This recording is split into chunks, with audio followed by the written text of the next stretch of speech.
एक काली कौवी की कहानी अपनी औलाद को जरूर सुनाएं। दोस्तों, इस कहानी से बहुत कुछ सीखने के लिए मिलेगा। दूसरों की सुंदरता या उनके अन्य गुणों को देखकर ईर्ष्या करने की अपेक्षा प्रकृति द्वारा दिए गए अपने स्वरूप पर संतोष करना चाहिए इंसान को। हाँ दोस्तों, ये कहानी है एक रानी काली कौवी की। इस कहानी से हमें और हमारे बच्चों को बहुत कुछ सीखने के लिए मिलेगा। तो नमस्कार दोस्तों, स्वागत है आपका हमारे गजब ज्ञान यूट्यूब चैनल में।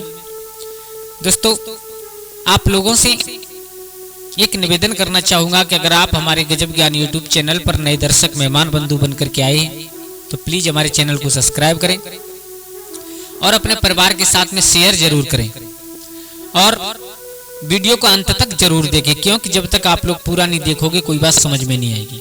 और ये कहानी बड़ी ज्ञानवर्धक, बड़ी मोटिवेशनल, इस कहानी से हमें बहुत कुछ सीखने के लिए मिलेगा। तो दोस्तों, आ जाओ, आप लोगों का अनमोल समय बर्बाद ना करते हुए गौर करते हैं कहानी की तरफ। कि किसी जंगल में और एक पेड़ पर अपना घोंसला बना करके काली कौवी रहा करती थी। हाँ दोस्तों, आप लोग जानते हो कौवाओं का स्वरूप कैसा होता है, काला होता है। जो काली कौवी थी वो अपनी सुंदरता से हमेशा दुखी रहा करती थी। उसे हमेशा किसी न किसी बात की शिकायत रहती थी। उसे अपने काले रंग के शरीर और पंखों से नफरत थी। उसे बची हुई गंदी चीजें खाने में भी अच्छा नहीं लगता था। उसे अपने ऊपर घृणा हुआ करती थी कि भगवान ने हमें क्या बनाया है, कैसी बनाए हैं हम, हमारी जिंदगी बिल्कुल बेकार है।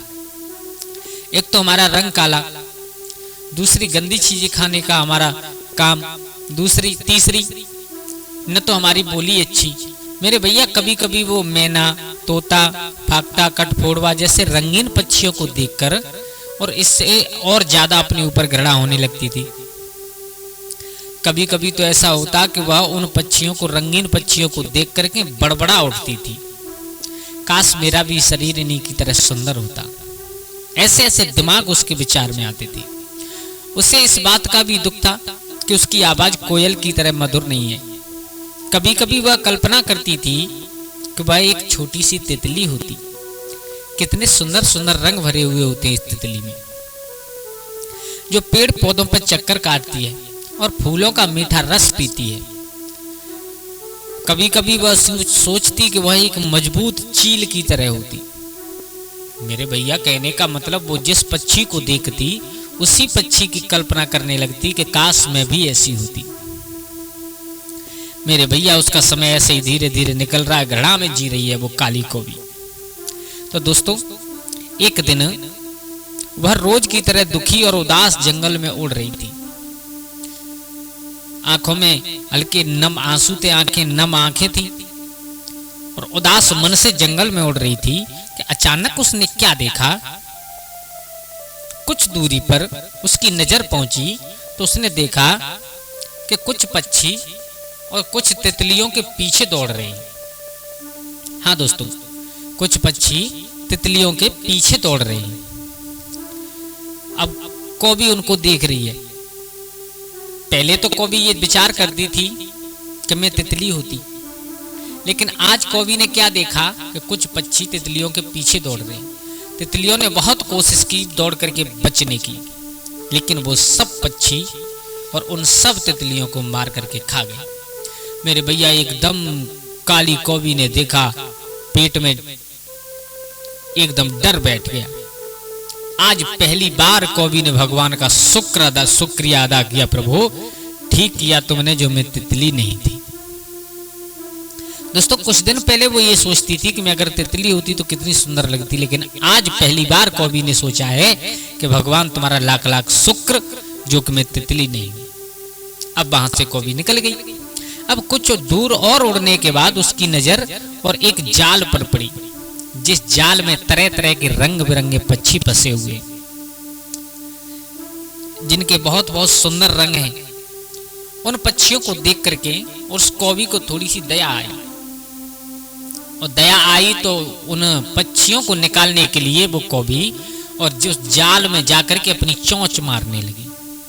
मेरे भैया, उसने जैसे ही जाल में चोंच मारी तब तक दो मजबूत हाथों ने आकर के पीछे से उसे पकड़ लिया कौवी ने अपना सिर घुमा करके देखा तो एक काला आदमी मुस्कुरा रहा था उसे अपने हाथों में पकड़ करके। उसी समय एक और आदमी जंगल से निकल करके आया और उस जंगल से निकलने वाले आदमी ने चिल्ला करके कहा, ए, तुम पागल हो क्या है? तुमने काली चिड़िया को क्यों पकड़ लिया है? हमें केवल खूबसूरत पक्षी ही चाहिए, इसे तुरंत छोड़ दो। मेरे भैया इतना सुनकर के उस काले कलूटे आदमी ने उस कौवी को छोड़ दिया। अब कौवी ने दूसरी बार भगवान का शुक्रिया अदा किया। अब तक तो कौवी ये सोचती थी कि भगवान हम ये रंग बिरंगे पक्षियों को देख करके सोचती थी कि हम भी इतने सुंदर होते, लेकिन आज कौवी ने विचार किया, भगवान लाख लाख शुक्र है तुम्हारा जो कि मैं सुंदर नहीं तो आज इन पक्षियों के साथ में मैं भी मारी जाती। आज दूसरी बार भगवान का शुक्रिया अदा किया है उस कौवी ने। मेरे भैया फिर क्या हुआ, अब थोड़ी देर बाद वो उड़ती हुई और शहर की ओर गई। तो शहर के ऊपर से उड़ रही थी तो उसने कूड़ेदान में पड़ी रोटियों के टुकड़ों को खाकर के अपनी भूख मिटाई। और उसी समय उसकी नजर एक घर में पिंजड़े में बंद एक कोयल पर पड़ी, जो पिंजड़े में पता नहीं कितने दिन से बंद थी। रानी को उस पर दया आई और उसे सांत्वना देने के लिए पहुंच गई वो काली कौवी। मेरे भैया पिंजड़े के पास वे पिंजड़े से बाहर काली कौवी बैठी है, कोयल अंदर है। कोयल ने दुखी होकर के कहा, बहन क्या बताएं, हम अपनी जिंदगी से इतने परेशान हैं कि हमने आज तक कभी स्वतंत्र होकर के उड़ना नहीं जाना, और अगर आज हमारी आवाज मीठी नहीं होती तो हम भी तुम्हारी तरह बाहर उड़ते हुए होते। मेरे भैया अब काली कौवी ने तीसरी बार भगवान का शुक्रिया अदा किया, बोले प्रभु बहुत बहुत धन्यवाद तुम्हारा जो तुमने मुझे कोयल नहीं बनाया, अन्यथा आज स्वतंत्र घूमने वाली में कौवी मैं भी किसी पिंजड़े में बंद होती। मेरे भैया 3 बार भगवान का शुक्र अदा किया।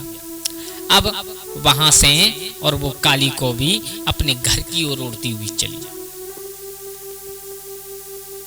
तो जब घर की ओर उड़ती हुई जा रही है तो उसने रास्ते में एक चीज और देखी। क्या देखी?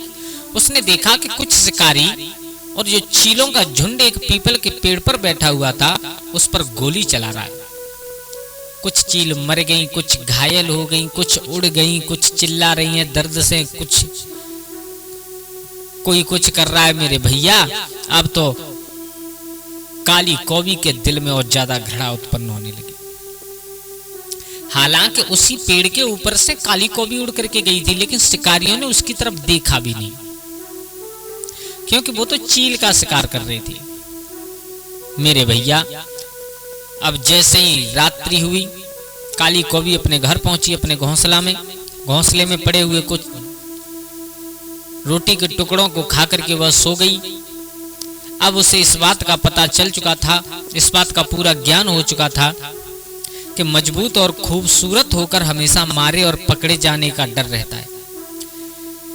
मजबूत और खूबसूरत होकर हमेशा मारे और पकड़े जाने के डर के बीच जीने की अपेक्षा काली कौवी बनकर सुरक्षित रहना बहुत अच्छा होता है। संपूर्ण ज्ञान हो चुका था उस काली कौवी को कि हम जैसे ही ठीक हैं, हमें कभी भी अपनी जिंदगी पर, अपने जीवन में कभी भी घृणा नहीं करनी चाहिए। भगवान ने हमें जैसा बनाया है अच्छा बनाया है, भगवान ने हमें जैसा स्वरूप दिया है अच्छा स्वरूप दिया है। तो दोस्तों कभी भी इंसान को अपने ऊपर घृणा नहीं करनी चाहिए, जैसे हैं अच्छे हैं। दूसरों की सुंदरता या उनके अन्य गुणों को देखकर ईर्ष्या करने की अपेक्षा प्रकृति द्वारा दिए गए अपने स्वरूप पर संतोष इंसान को हमेशा करना चाहिए। तो दोस्तों कैसी लगी आप लोगों को हमारी ये कहानी? अगर अच्छी लगी हो तो प्लीज हमारे गजब ज्ञान यूट्यूब चैनल को सब्सक्राइब करें और हो सके तो अपने परिवार और दोस्तों के साथ शेयर जरूर करें। आज के लिए बस इतना ही, कल फिर मिलते हैं किसी एक नई कहानी, एक नई चर्चा के साथ। तब तक के लिए सभी लोग आनंदित रहें, खुश रहें। जय श्री राधे, जय श्री राम।